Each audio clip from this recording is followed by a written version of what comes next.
La cumbre de la OTAN celebrada en julio en Washington fue un momento histórico. La alianza celebraba su 75 aniversario. A pesar de su avanzada edad, su fundación original en 1949 sigue siendo tan relevante como siempre. La Alianza del Atlántico Norte se creó como respuesta a la amenaza soviética. Después de 75 años, la alianza sigue haciendo exactamente lo mismo, solo que la marca del adversario ha cambiado de soviética a rusa, al igual que el poder convencional del oponente, que no se parece en nada a la capacidad máxima de la Unión Soviética. A pesar de la antigüedad de la OTAN, la organización sigue siendo más joven que el futuro presidente de Estados Unidos, sea quien sea. Sin embargo, a diferencia de la especie Homo sapiens, la alianza no sufre un declive cognitivo con la edad. Así, la cumbre se convirtió en una ilustración perfecta del estado actual del juego de las relaciones internacionales. Mientras Occidente se consolida frente a una agresiva Federación Rusa, crece la preocupación por la política interior estadounidense y el estado del presidente Joe Biden, así como por la posible agenda futura del más extravagante pero menos predecible Donald Trump. No se puede negar que los aliados han gastado una gran cantidad de energía preparándose para afrontar los retos del entorno de seguridad global. Durante los últimos años han estado creando capacidad para contrarrestar la agresión rusa, reconstituyendo sus propias capacidades militares, reforzando el flanco oriental, redesplegando nuevas fuerzas y reformando el sistema de mando, lo que ha culminado en los nuevos planes de defensa que acaban de aprobarse. ¿Por qué fue tan importante la cumbre de la OTAN y cómo afecta la crisis de liderazgo en Estados Unidos a la geopolítica mundial? Toda esta información en nuestro informe especial.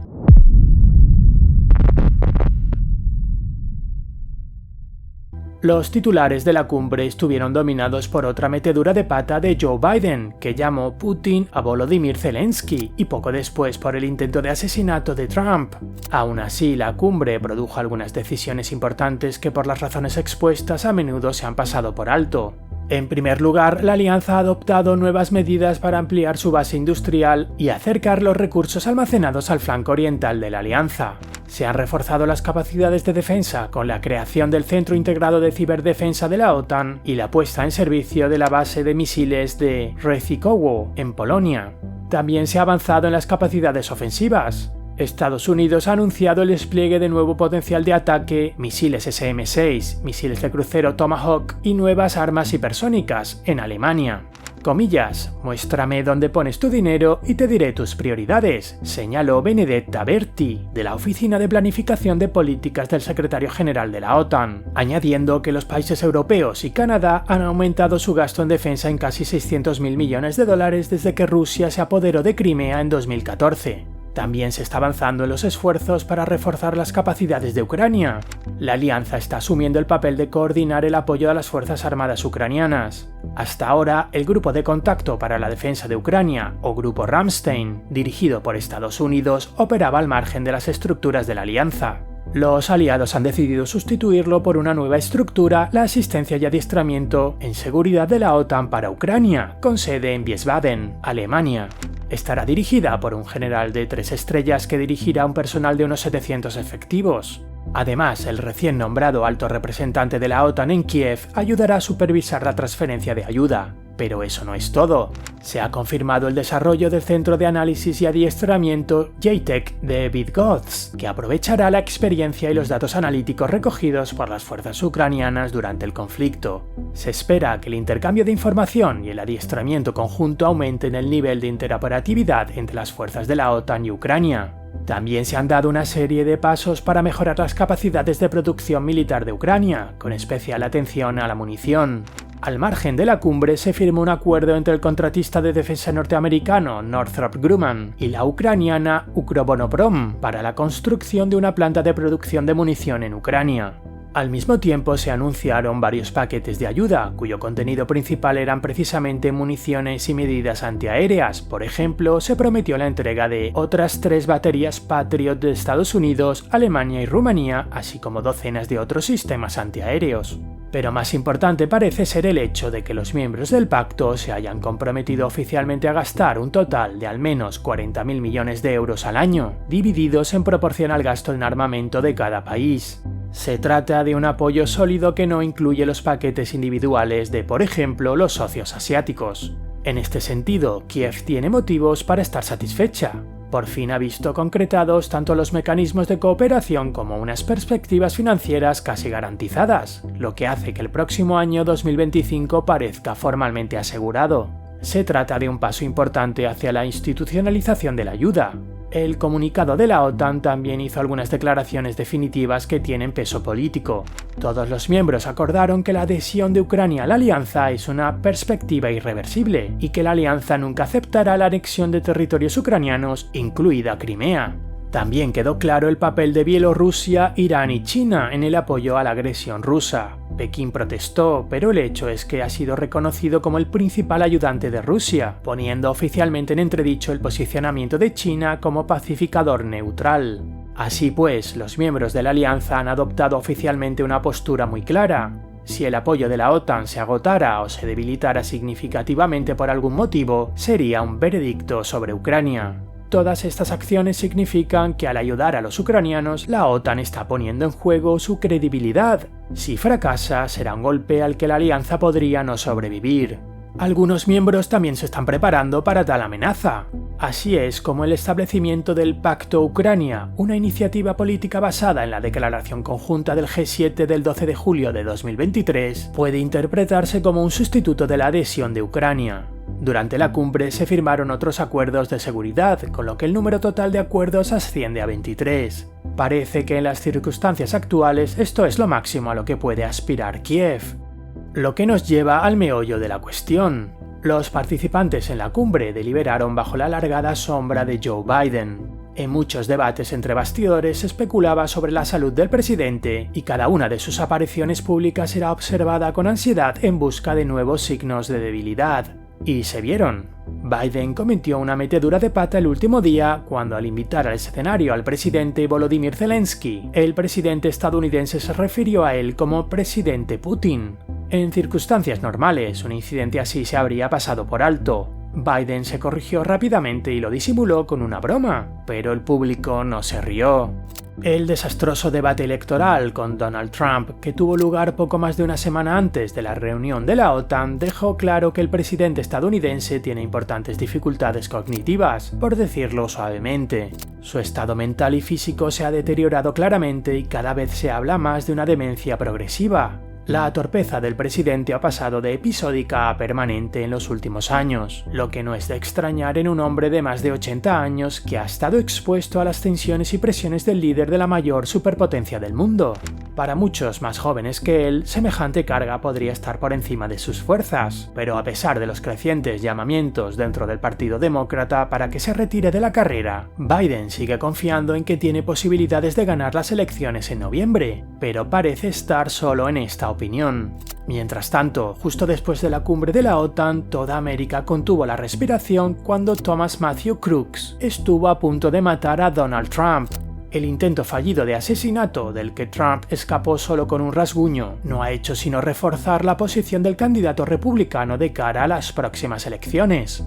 Además, Biden se ha vuelto poco fiable en su declarado deseo de lograr una victoria ucraniana en la guerra. Sigue aplicando una política de autolimitación, de evitar la escalada, que anima de facto a los rusos a sobrepasar los límites de lo aceptable y a emprender cada vez más agresiones híbridas contra estados occidentales. A finales de junio, las bases militares estadounidenses en Europa fueron puestas en alerta máxima, debido a la amenaza de ataques por parte de grupos de saboteadores rusos, y durante la cumbre los medios de comunicación filtraron información sobre el frustrado intento de asesinato, ordenado por el Kremlin, del jefe de la empresa armamentística alemana Rheinmetall, Armin Pepperger.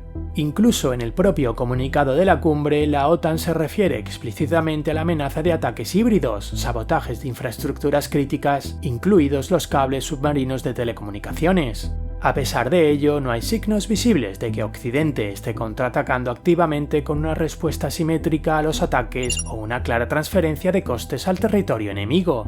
La Casa Blanca sigue negándose a permitir que los ucranianos utilicen armas occidentales para atacar la retaguardia rusa, un permiso solicitado por la delegación ucraniana en Washington. La indecisión de Estados Unidos fue aún más reverberada por los británicos.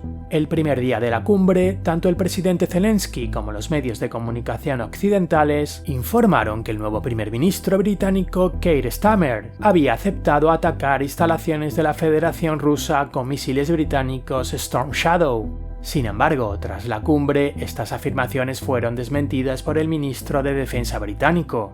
Parece que los estadounidenses no solo se restringen a sí mismos, sino que también presionan a sus aliados. Una excepción es el acuerdo sobre la defensa de la región de Kharkiv, que prevé ataques a menos de 100 kilómetros de la frontera con la Federación Rusa. Irónicamente, fue el levantamiento de esta restricción lo que hizo que los ataques rusos en la zona cesaran por completo casi de la noche a la mañana y trajo una relativa calma a Kharkiv, que hasta entonces había sido bombardeada. Así que no estamos hablando de falta de herramientas que afortunadamente por fin han llegado a Ucrania, sino de una restricción en su uso. Con este telón de fondo, no es de extrañar que el resto del mundo se comprometa a mantener el equilibrio en la política internacional que ignora el descontento estadounidense. Los pronunciamientos de Joe Biden no son tomados en serio por la comunidad internacional y nada indica que esta percepción vaya a cambiar significativamente. Los adversarios y rivales se sienten impunes y actúan con mayor audacia contra el actual orden internacional, lo que provoca un aumento de las tensiones y socava los lazos entre los aliados. De hecho, los problemas de Estados Unidos se solapan con las dificultades similares de otros teóricos líderes de Occidente. La táctica electoral del presidente Emmanuel Macron ha provocado un caos interno, que puede haber frenado el ascenso de la agrupación nacional de Marine Le Pen, pero a costa de perder la mayoría presidencial y del ascenso de la extrema izquierda con políticos como Jean-Luc Mélenchon, que se oponen tanto a la OTAN como a la Unión Europea. Con ello, Francia se ha saboteado a sí misma, poniendo en entredicho los ambiciosos planes del presidente Macron en política internacional.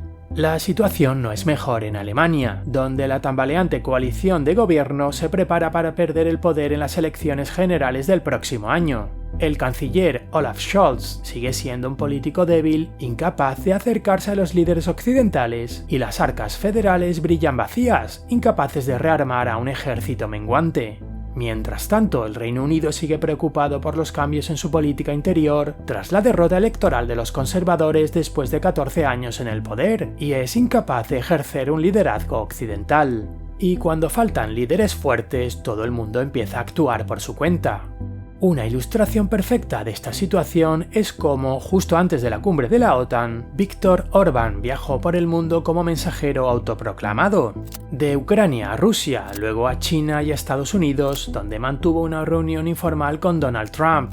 A pesar de que Hungría ostenta la presidencia de la Unión Europea durante este semestre, su misión autoproclamada no fue acordada ni aceptada por ningún miembro de la Alianza ni de la Unión Europea. Tampoco podría haber tenido ningún efecto más allá de posicionar a Orbán como un enlace desechable entre dos bandos hostiles. Su posición es como una bandera que muestra en qué dirección sopla el viento.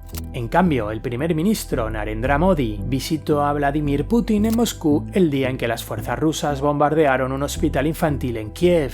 India es el segundo país, después de China, que obtiene enormes beneficios del comercio de materias primas rusas a bajo precio, que paga en rupias y revende más cara en dólares. No es de extrañar que Modi quiera mantener esta situación, por la que fue galardonado con la más alta condecoración estatal rusa, la Orden de San Andrés. Tanto la visita de Modi como el atentado contra los niños son gestos cínicamente planeados por el Kremlin, de los que no ha habido escasez en los últimos tiempos. La Federación Rusa acaba de asumir la presidencia del Consejo de Seguridad de la ONU, con ocasión de lo cual celebró un banquete apenas un día después del bestial ataque contra los niños hospitalizados.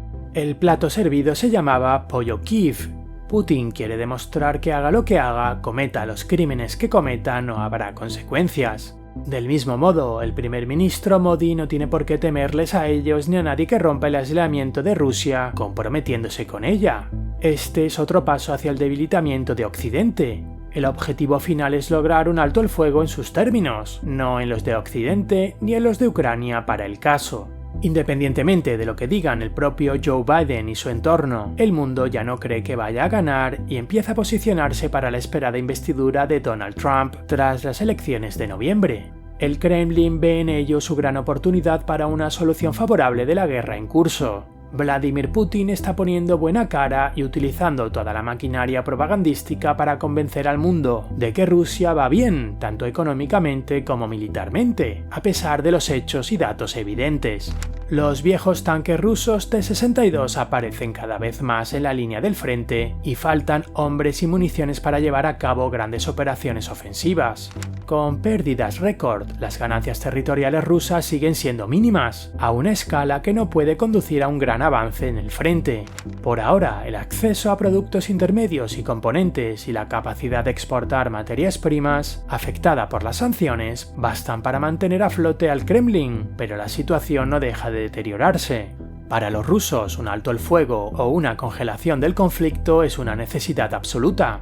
Este teatro pretende convencer a Trump y a su entorno para que obliguen a Ucrania a un alto el fuego que les es favorable, para que Trump pueda concentrarse en otros desafíos internacionales y políticas aislacionistas. La autoproclamada misión de Viktor Orbán, la implicación de Irán en el conflicto de Oriente Próximo, el comportamiento agresivo de Corea del Norte y la presión china simulando un bloqueo aéreo y naval de Taiwán encajan perfectamente en esta narrativa. El lanzamiento de múltiples conflictos a la vez está diseñado para desviar la atención de Estados Unidos, dispersar las fuerzas occidentales y alimentar las tendencias aislacionistas. La elección de Trump de J.D. Vance como su compañero de fórmula o de un candidato a la vicepresidencia que no oculta su retórica antiucraniana y aislacionista se suma a los temores sobre el estado de las cosas tras las elecciones de noviembre. La ansiedad sobre el futuro inmediato fue palpable en la cumbre de Washington y empañó su tono generalmente positivo. La OTAN ha alcanzado por fin un nivel en el que puede pensar de forma realista en defender realmente su flanco oriental de un conflicto a gran escala. La alianza es hoy mucho más fuerte que hace 3 años, pero se resiente de la debilidad política de sus dirigentes. Los músculos de la OTAN están creciendo, su corazón está en el lugar correcto, pero no su cabeza, que parece tan nublada como la mente del presidente norteamericano, lo cual es una completa ironía. Gracias por acompañarnos un día más. No olvides suscribirte al canal y hasta un nuevo reporte.